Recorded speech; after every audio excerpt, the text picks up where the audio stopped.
Welcome to the West Wing Week, your guide to everything that's happening at 1600 Pennsylvania Avenue. This week, President Obama embarked on a 6-day trip to Europe, visiting Ireland, the United Kingdom, France, and Poland to engage our allies in the region on a host of issues.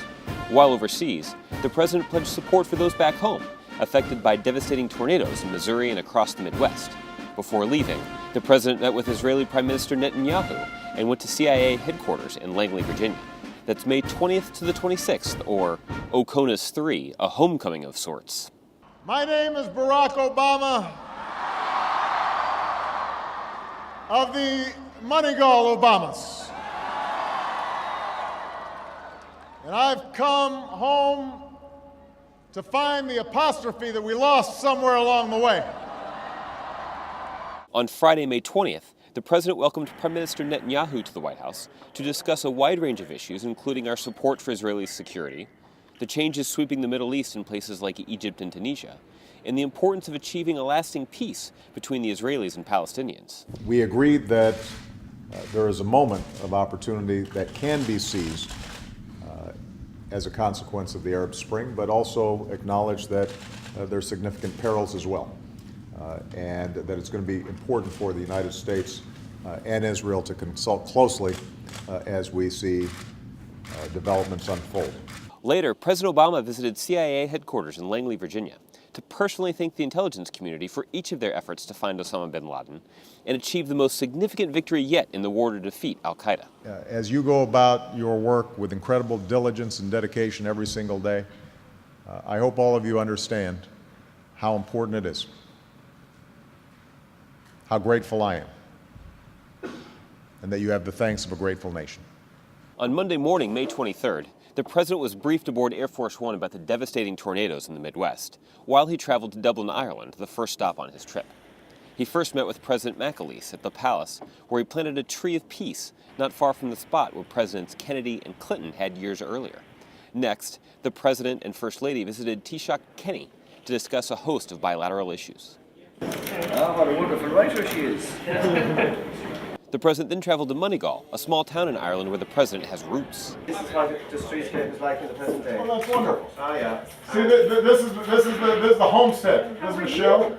This is all right. Nice to meet you. Wonderful to see you. In Moneygall, the president got a warm welcome and even met his 8th cousin, Henry Healy, outside the Hayes pub, where he enjoyed a Guinness, and the First Lady learned how to pour the perfect pint.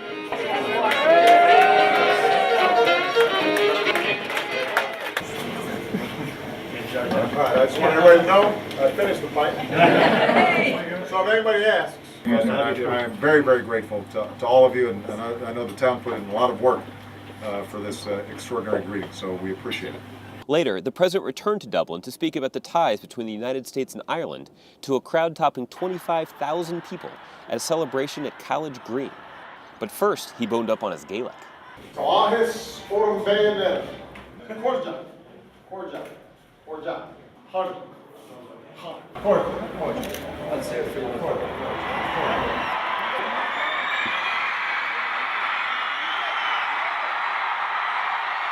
This little country that inspires the biggest things. Your best days are still ahead. Think about all that we've done together. Remember that whatever hardships the winter may bring, springtime's always just around the corner. And if they keep on arguing with you, just respond with a simple creed. It's Federling. Yes, we can. Yes, we can. It's Federling. On Tuesday, May 24th, as the president traveled to England, he continued to monitor and keep track of the devastating tornadoes across the Midwest. He checked in again with Missouri Governor Jay Nixon and spoke with FEMA Director Craig Fugate, who was in Missouri at the direction of the president, to ensure the state has all the support it needs. All right. Well, Craig, I'm going to let you go. Is there anything else you think we need to do between now and then? I think I'll probably end up visiting on Sunday. On Sunday, the president will travel to Joplin, Missouri, to talk to people on the ground affected by the disaster. The president traveled to London to underscore the special relationship between our two countries and highlight how that relationship is essential to the security and prosperity of citizens in both nations. At Buckingham Palace, Her Majesty the Queen and Prince Philip held an elaborate arrival ceremony before showing the Obamas around, giving them a personal tour of an art exhibition inside the palace. The President and First Lady then got a chance to visit Westminster Abbey, a large Gothic church where some of the most significant figures in British history are buried or commemorated. At the grave of the unknown warrior, the President laid a wreath to honor the British and American soldiers who lost their lives defending freedom, and saw some of the other notable figures buried in that hallowed place, like Sir Isaac Newton. Gravity, physics. Pretty important guy. He also stopped by 10 Downing Street to pick up Prime Minister Cameron on their way to Globe Academy in Southwark, where the two got to see some science exhibitions and play some table tennis, known as ping pong in the UK. That night, at a state dinner hosted at the palace, toasts were made and the special relationship we share with the UK was renewed. Today, the United States remains our most important ally, and our two nations contribute to the security and prosperity of our peoples and of the world through shared national interests. On Wednesday, May 25th, President Obama went back to number 10 Downing Street to hold bilateral meetings with Prime Minister David Cameron, Deputy Prime Minister Nick Clegg, and number 10 Downing Street's Minister of Mousing, Larry. I think he was a rescue cat, and I think that was part of the issue. Trip Director Marvin Nicholson then presented the feline with a gift from the United States. Oh! He likes the mouse, look at that. The President and the Prime Minister also had a barbecue with American and British veterans and service members to celebrate the establishment of the joint UK-US Service Personnel Task Force to support service members and their families as they serve side by side. I'm coming to see if you actually ate the vegetables. I did. I cut the mushrooms off now. He then headed to Westminster Hall to deliver a rare address to Parliament. The time for our leadership is now.